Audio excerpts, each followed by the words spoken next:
Kalau nanti MK memutuskan bahwa untuk menjadi presiden atau wakil presiden batas maksimalnya 70 tahun, berarti akan ada capres yang gagal. Anggota Majelis Kehormatan Mahkamah Konstitusi perwakilan akademisi Bintan Saragi menyampaikan pendapat berbeda atau dissenting opinion terkait putusan MK yang memecat Anwar Usman dari jabatan Ketua MK.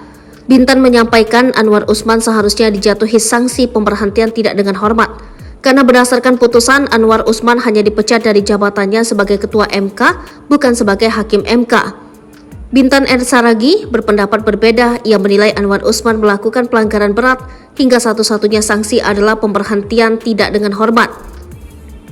Sanksi terhadap pelanggaran berat hanya pemberhentian tidak dengan hormat dan tidak ada sanksi lain sebagaimana diatur pada pasal 41 huruf C dan pasal 47 Peraturan Mahkamah Konstitusi nomor 1 tahun 2023 tentang Majelis Kehormatan Mahkamah Konstitusi. Jelas Bintan pada sidang pembacaan putusan Selasa 7 November 2023. Bintan yang sebelumnya mengetuai Dewan Etik MK 2017 sampai 2020 menyinggung rekam jejak dan cara berpikirnya sebagai akademisi yang selalu menilai suatu masalah, peristiwa, keadaan, dan gejala yang ada secara apa adanya. Saya berpikir dan berpendapat selalu konsisten sebagai seorang ilmuwan atau akademisi, ujar dia. Sebelumnya, MK menjatuhkan sanksi pemberhentian Anwar Usman dari jabatan Ketua MK karena terbukti melakukan pelanggaran berat terhadap kode etik dan perilaku Hakim Konstitusi. Ketua MK Jimli Hasidiki dalam amar putusannya di gedung MKRI Selasa 7 November 2023 mengatakan bahwa Anwar Usman terbukti melanggar Sabta Karsa Utama.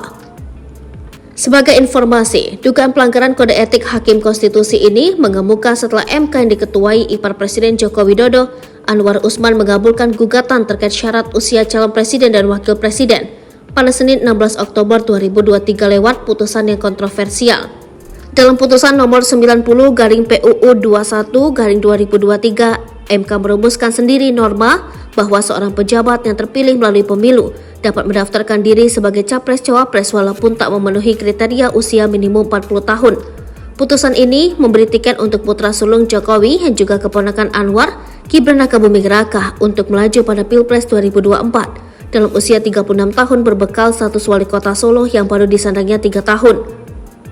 Gibran pun secara aklamasi disepakati Koalisi Indonesia Maju sebagai bakal cawapres pendamping Prabowo Subianto sejak Minggu 22 Oktober 2023 dan telah didaftarkan sebagai bakal capres-cawapres ke KPU RI Rabu 25 Oktober 2023. Namun dengan dipecatnya Anwar Usman sebagai Ketua MK tidak mengubah putusan MK terkait batas usia capres-cawapres.